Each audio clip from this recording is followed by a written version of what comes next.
하나님의 은총과 평강이 여러분들과 함께 하시기 바랍니다. 사랑하는 형제 자매 여러분, 고대 그리스 소포클레스의 연극 의디푸스 왕이 비극을 이야기해 줍니다. 델피의 오라클이 의디푸스에게 아버지를 죽이고 어머니와 결혼할 것이다 라는 예언을 합니다.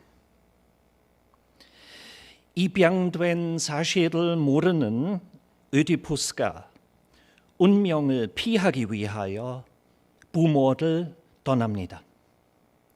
여행 중에 그의 아버지인 사실을 모르는 의디푸스가 아버지를 죽입니다.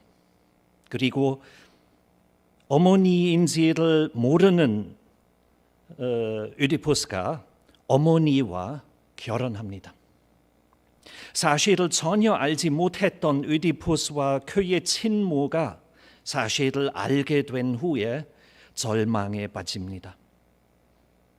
친모가 자살하고 의디푸스가 스스로 눈을 멀게 합니다. 정말 비극입니다. 좋지 않은 운명을 피하려고 했지만 만나는 사람들이 누구인지 알지 못했기 때문에 운명적 예언대로 이루어졌습니다. 상대방이 누구인지 모르는 예가 문학과 영화에 많습니다. 한국 방송에서 형제 자매임을 알지 못하는 사람들이 서로 사랑에 빠지고 그 사실을 아는 자들이 결혼을 금지시키는 이야기가 많습니다. 성경도 만나는 자의 정체를 이해하지 못하는 이야기들이 있습니다. 창세기 18장 그중 하나입니다. 아브라함은 그를 mamre에서 방문했던 손님 3명이 누구인지 알지 못했습니다. 다행히 아브라함이 그 손님들을 제대로 초청하여 대접했습니다. 그래서 히브리서 13장 2절 이렇게 말합니다. 손님 대접하기를 잊지 말라. 이로써 부지 중에 천사들을 대접한 이들이 있었느니라 이라고 합니다. 예수님을 만나지만 그가 누구인지 알지 못했던 사람에 대한 이야기들도 있습니다. 엠마오로 가는 제자들이 만났고 대화를 나눈 사람이 누구인지 몰랐습니다. 그리고 제자인 도마도 예수님의 상처를 만져본 후에야 예수님으로 인정했습니다. 오늘의 설교 구절도 이렇게 말합니다. 제자들도 주님을 알지 못했는데 우리조차도 알지 못한다고 합니다. 오늘이 교회력의 마지막 주일입니다. 왕이신 그리스도의 날이라고 합니다. 교회력의 1년이 끝날 때 예수님을 온 역사와 우주를 주관하시는 분으로 고백하는 날입니다. 끝나는 올 1년이 쉽지 않았던 해였을 것입니다. 여러분이 당하신 개인적인 어려움을 제가 알지 못하지만 우리가 함께 겪었던 어려움과 도전이 많았습니다. 3주 전에 최 목사님이 감나무 가지 쉽지 않았던 예화하셨습니다. 하나님이 우리를 떠나신 것이 아닌가라는 생각이 듭니다. 이러한 위기에서 왕이신 그리스도의 주일날이 희망을 선포합니다. 예수님이 왕이십니다. 주님이 지배하시고 통치하신다는 고백입니다. 이 고백이 너무 낙관적인 것이 아닌가요? 거짓을 말하고 정의를 억압하는 정부들을 보실 때 하나님이 그들을 왜 막지 않으십니까? 라는 질문이 생깁니다. 반면에 주님이 왕이시다라는 고백을 오히려 쉽게 할 수 있다고 생각하는 분들도 있을 수 있습니다. 환경 보전을 위한 대한 에너지 사용의 확대와 전염병 백신 개발이나 미국의 대통령 선거를 볼 때 하나님의 통치로 보는 자들도 있을 것입니다. 그러나 인류의 상황을 전체적으로 볼 때 하나님의 통치를 믿는 것이 역경적 고백이 분명입니다. 그리스도가 왕이시다라는 고백을 위하여 두 가지의 조건이 있어야 할 것입니다. 첫째 조건은 하나님의 정의가 아직 숨겨져 있는 것입니다. 하나님의 통치가 안 보입니다. 아직 부정과 부패가 승리하는 모양입니다. 하나님의 통치와 그 정의가 그 반대의 모습으로 숨어 있는 것입니다. 십자가의 신학 없이 하나님의 통치를 말하면 어리석은 말일 것입니다. 십자가는 고문과 사형의 도구입니다. 예수님이 지극한 부정과 고난을 당하셨습니다. 일반적으로 볼 때 예수님의 사역의 실패를 의미합니다. 그래도 우리는 이 실패처럼 보이는 최악의 비극에서 하나님의 통치와 정의가 숨어 있는 것을 믿고 있습니다. 하나님의 정의가 없는 것이 아니라 숨어 있다는 뜻입니다. 하나님의 통치가 실패한 것이 아니라 우리가 생각조차 못했던 하나님의 지혜로 이 십자가가 사망과 악을 극복하는 사건입니다. 하나님의 통치가 아직 그 반대의 모습으로 숨어 있는 것 없이 예수님을 온 역사를 주관하시는 왕으로 고백할 수 없을 것입니다. 십자가의 신학이 그 고백의 조건일 것입니다. 두 번째 조건도 있을 것입니다. 하나님의 정의와 통치가 세상 끝이 와야 분명할 것입니다. 아직은 정의가 압박과 폭력을 당합니다. 최후의 심판이 와야 정의가 회복할 것입니다. 그때 부정과 부패가 막장을 보고 모든 무릎이 주님 앞에서 꿇어야 할 것입니다. 세상 끝에서 그리스도의 왕이심이 분명해지고 완벽하게 세워집니다. 왕이신 그리스도의 주일날이 두 번째 예수님의 오심을 말해 줍니다. 이 두 번째 오심에서는 예수님이 영광과 권위로 재림하실 것입니다. 예수님의 첫 번째 오심과 다릅니다. 그때 예수님이 약한 아기로 태어나셨습니다. 재림하실 때는 예수님이 왕 중의 왕으로 오실 것입니다. 그때 모든 사람들이 예수님의 절대 주권자이심을 볼 것입니다. 엄청날 것입니다. 최후의 심판을 기대하는 억울한 사람들이 있습니다. 그러나 최후의 심판이 사실로 무서운 것입니다. 우리 본문을 보면 몇 가지가 놀랍습니다. 첫째는 우리가 최후의 심판을 생각할 때 주로 사후의 심판을 상상하는 것이 아닙니까? 그러나 예수님이 마태복음 25장에서 말씀하신 최후의 심판은 다릅니다. 예수님의 재림 때의 최후의 심판을 말씀하십니다. 모든 민족들이 예수님의 보좌 앞에서 모입니다.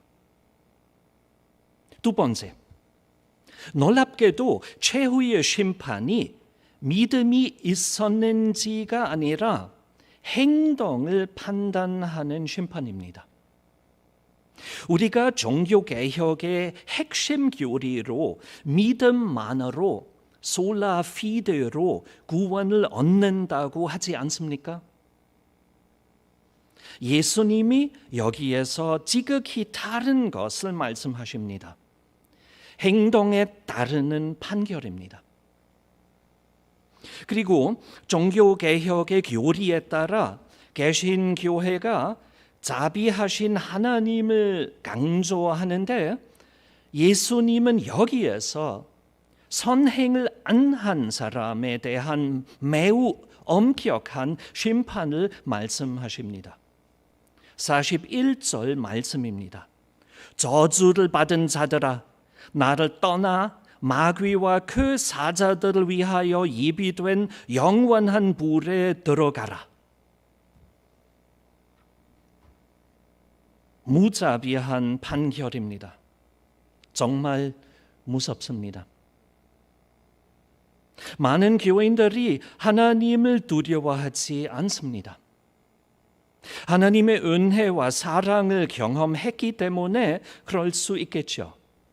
아니면 개신교회의 신학 때문일 수도 있겠죠. 그러나 루터의 소교리 문답서를 보시기 바랍니다.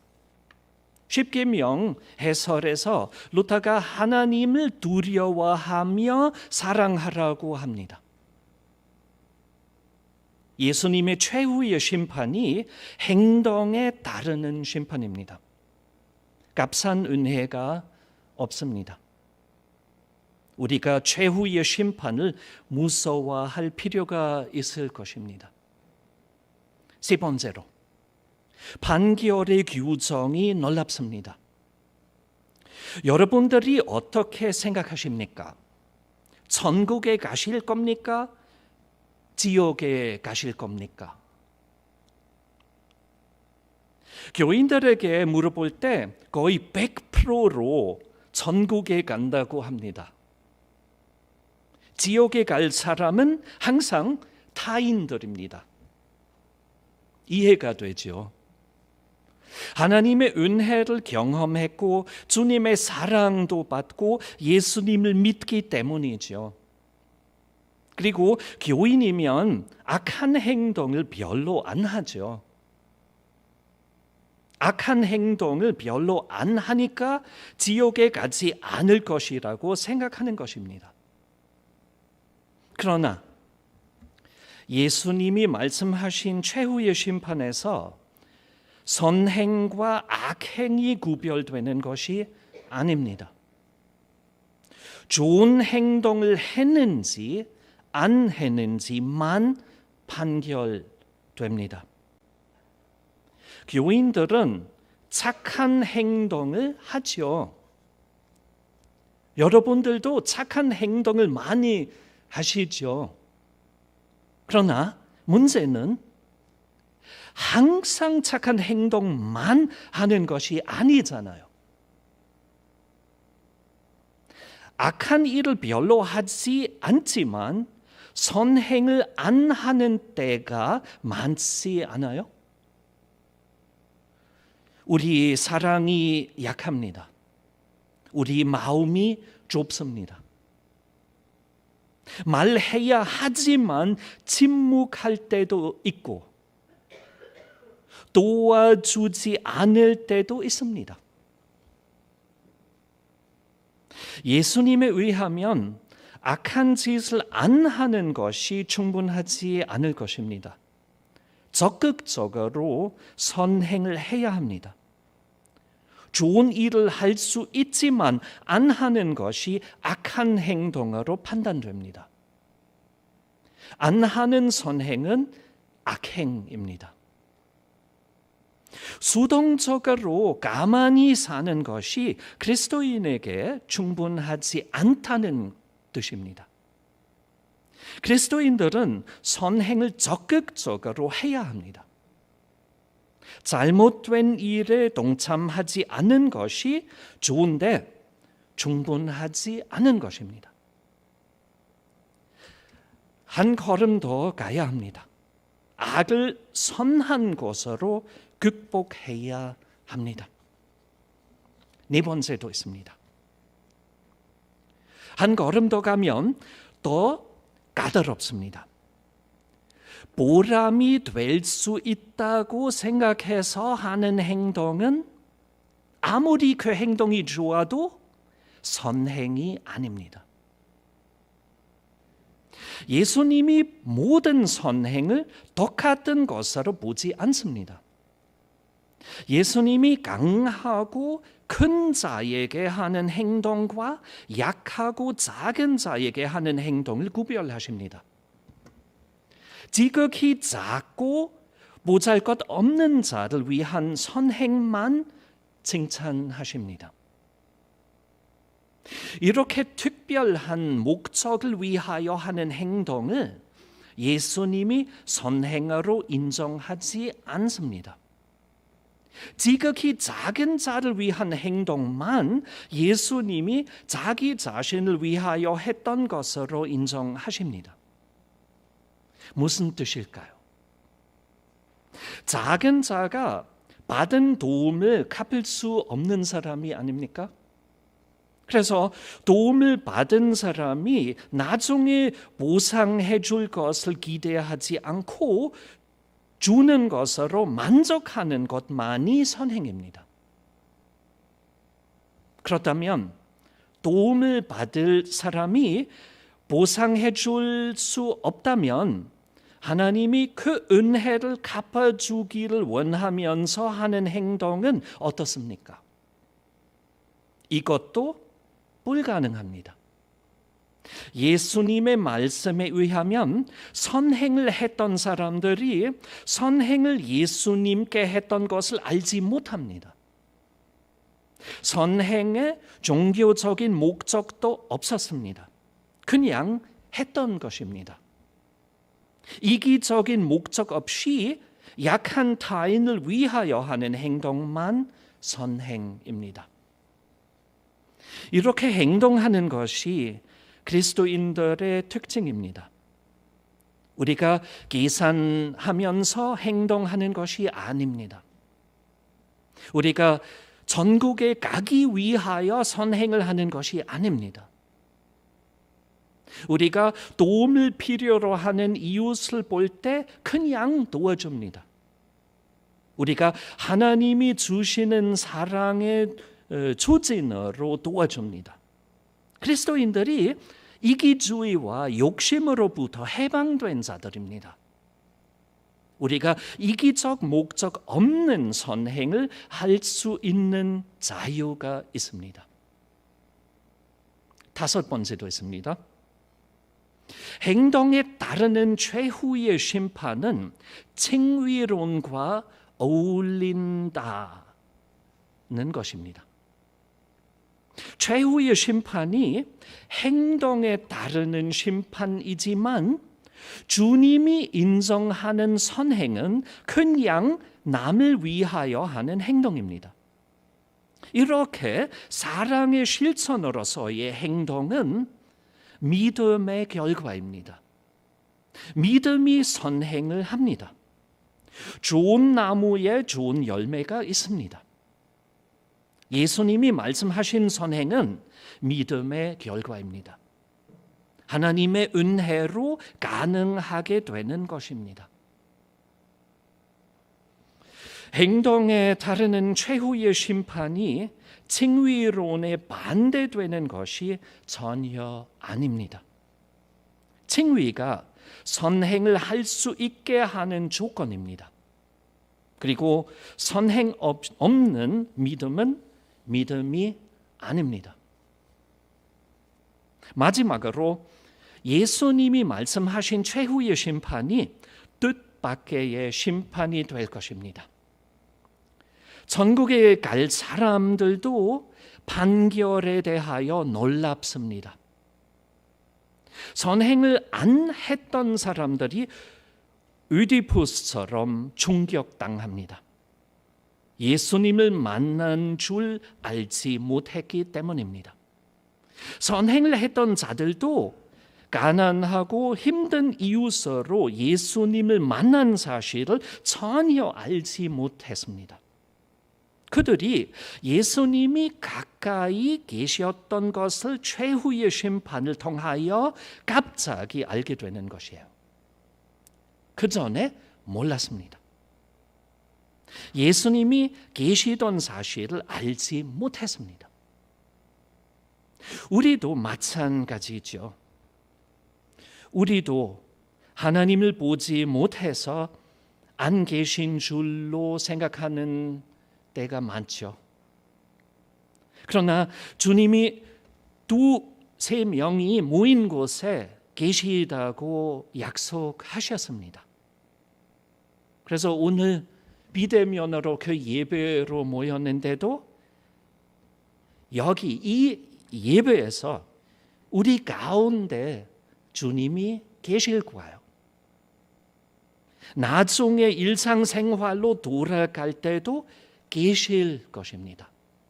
그리고 이 예배에 지금 그 인터넷 통하여도 동참하는 분들 가운데도 주님이 계실 거예요. 주님을 만날 기대를 가지시기 바랍니다.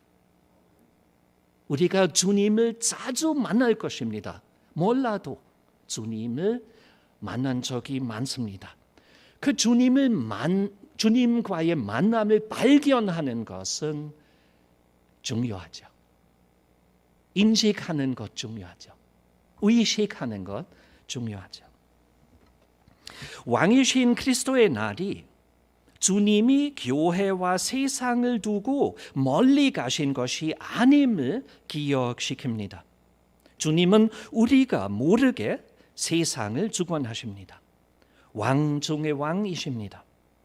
주님을 신뢰합시다.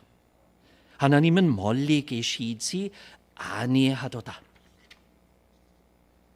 그리하면 모든 지각에 뛰어난 하나님의 평강이 그리스도 예수 안에서 너희 마음과 생각을 지키시리라.